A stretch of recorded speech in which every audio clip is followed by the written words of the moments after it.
হয়, আজি আমাৰ ইউটিউব চেনেল 24 আছামলৈ আপোনাক স্বাগতম জনাইছোঁ। হয়, ধন্যবাদ।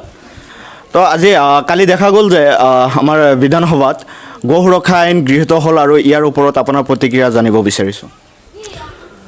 মানে চাওক গো সুৰক্ষা যিখন আইন চৰকাৰে আনিছে সম্পূৰ্ণৰূপে এটা জাতি বা এটা কমিউনিটি বা এটা ধৰ্মাৱলম্বী লোকক টাৰ্গেট কৰি পেলাই ইছলাম ধৰ্মী লোক যিসকল আছে তেওঁলোকক টাৰ্গেট কৰি পেলাইহে মানে এই আইনটো অনা গৈছে। মই দেখিছোঁ ইয়াৰ আগত যিসমূহ ৰাজ্যত মানে গো সুৰক্ষা আইন মানে হৈছে বনোৱা গৈছে, উত্তৰ প্ৰদেশ হওক, গুজৰাট হওক, এনাদাৰ হওক, যিসমূহ ৰাজ্যত মানে মুছলিম বহুল ৰাজ্য যিবিলাক, সেই ৰাজ্যবিলাকতহে মানে গো সুৰক্ষা আইন বনোৱা গৈছে। অথচ আমাৰ ইয়াতে অসম কাষৰীয়া ৰাজ্য যিবিলাক আছে অসমৰ, মেঘালয় হওক, অৰুণাচল হওক, নাগালেণ্ড, মিজোৰাম হওক আদি কৰি এইসমূহ ৰাজ্যত কিন্তু এই চৰকাৰখনে, বিজেপি চৰকাৰখনে কিন্তু গো সুৰক্ষা আইনৰ কথা কল্পনা বা সাহসটো কৰিবই নোৱাৰে, কল্পনাও কৰিব নোৱাৰে।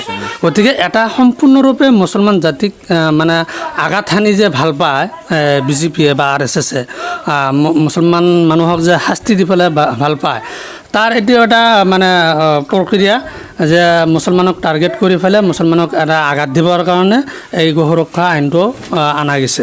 অথচ কোনো যুক্তিযুক্ততাই নাই যে কোনোবা যদি গৰুক মা বুলি মাতে বা মা বুলি পূজা কৰে বা কিবা কৰে, পূজা কৰাটো আমি দেখা নাই প্ৰথম কথা। কাৰণ পূজা কৰিলে পূজাৰ নামত গৰুৰ নামত কোনো মন্দিৰ হ'ব লাগিছিল, গো মন্দিৰ হ'ব লাগিছিল। বহুত মানে যদি তেওঁলোকে আচলতে যদি প্ৰকৃততে যদি তেওঁলোকে পূজা কৰে বুলি, এটা মুখ্যমন্ত্ৰী পৰহি এটা নেশ্যনেল টেলিভিশ্যন চেনেলত এটা দিছিল, সাক্ষাৎকাৰ দিছিল।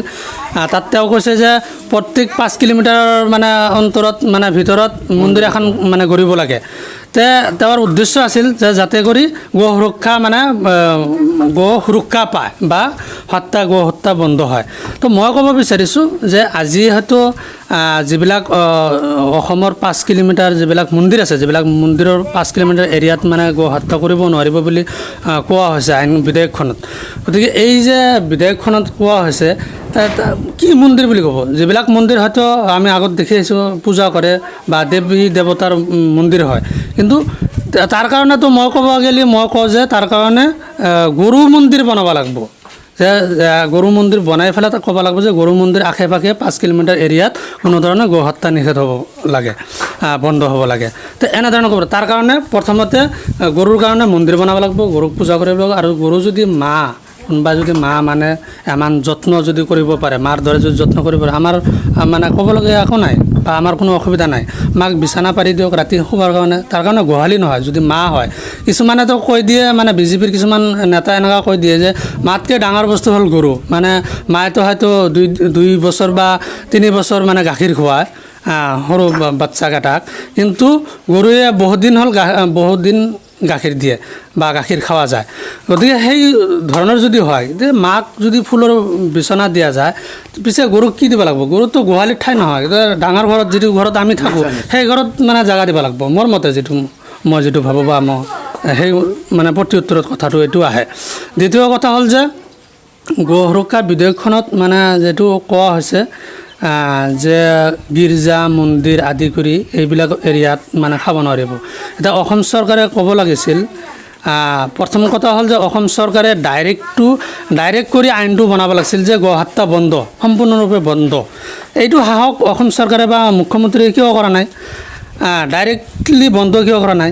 অথচ অলপ ছাইড কাটি পেলাই যে মন্দিৰৰ 5 কিলোমিটাৰ এৰিয়াত এনেকুৱা কোনো অঞ্চলেই নাই যিটো মন্দিৰৰ 5 কিলোমিটাৰ এৰিয়াত নপৰে।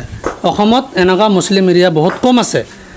চৰচাপুৰি হয়তো 2-1 ঠাই এনেকুৱা 2-এখন গাঁও ওলাব পাৰে, কিন্তু বেছি সংখ্যক গাঁও যিবিলাক আছে, অঞ্চল যিবিলাক আছে, সেইবিলাক মানে মন্দিৰৰ আশে পাশেই হয় বা মন্দিৰৰ 5 কিলোমিটাৰ এৰিয়াত পৰিবই, যেনে তেনে মানে সেই এৰিয়াত পৰিবই। দ্বিতীয় কথা হ'ল যে মন্দিৰৰ 5 কিলোমিটাৰ এৰিয়া যদিও নপৰে, এটা জাতিগত সংঘৰ্ষ সৃষ্টি হোৱাৰ এটা আশংকা আছে ভৱিষ্যতত।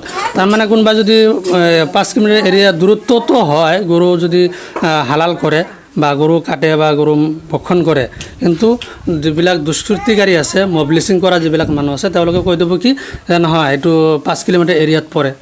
এনেকৈ এটা বনাই দিব। গতিকে ভৱিষ্যতত গৈ পেলাই এইটো জাতিগত সংঘাত এটা লগাৰ মানে মবিলাইজিং হোৱাৰ এটা বহুত মানে বঢ়িয়া ৰাস্তা এটা ওলাই যাব বুলি মই ভাবোঁ। হয় হয়। আৰু এই যি গো সুৰক্ষা বিধেয়ক আছে এই বিধেয়কখনত যদি এতিয়া ইতিমধ্যে গৃহীত হৈছে আৰু এই গৃহীত হোৱাৰ পিছত যিবিলাক গো পালক আছে সেই গো পালকৰ ওপৰত নিশ্চয় কিবা এটা প্ৰভাৱ পৰিব, তাৰ ওপৰত কি ক'ব?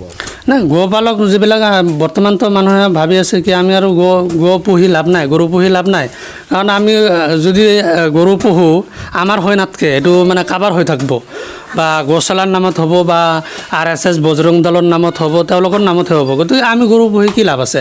আজি বৰ্তমানে যদি কৃষক যিসকল আছে, কৃষকৰ এটা ভাল বা দৰকাৰী হ'ল গৰু দি হাল বায় বা হাল মাৰে। হয়তো মুছলমানে বহুত আজিকালি ট্ৰেক্টৰেদি হাল মাৰে, হাল বয়, গৰুৰ ইমান প্ৰয়োজনীয়তা মুছলমানৰ নাহে, কিন্তু তথাপিও কৃষি জীৱিকা যিসকল ব্যক্তি আছে, কৃষি কৰি খায়, কৰ্ম কৰি খায়, খেতি বাতি কৰি খায়, তেওঁলোকৰ কিন্তু বহুত ক্ষতি হ'ব, তেওঁলোকৰ বহুত মানে লোকচান হ'ব। আৰু যিসকল দৰিদ্ৰ লোক তেওঁসকলে হয়তো গৰু বিক্ৰী কৰি পেলাই মানে 2 সাঁজ খাব পাৰিছিল বা নিজৰ কিবা এটা কাম কৰিব পাৰিছিল, সেইবিলাক কাম এতিয়া বৰ্তমান কৰিব নোৱাৰিব। নিশ্চয় এইবিলাক কাম বন্ধ হৈ যাব আৰু দৰিদ্ৰ লোকৰ ওপৰত আৰু গো পালকৰ ওপৰত যথেষ্ট পৰিমাণে প্ৰভাৱ পৰিব। আৰু এইখিনি আছিল আমাৰ মৌলানা চাহাবৰ প্ৰতিক্ৰিয়া, আৰু এইখিনিতে আমাৰ ভিডিঅ'টো সমাপ্ত কৰিছোঁ। ধন্যবাদ।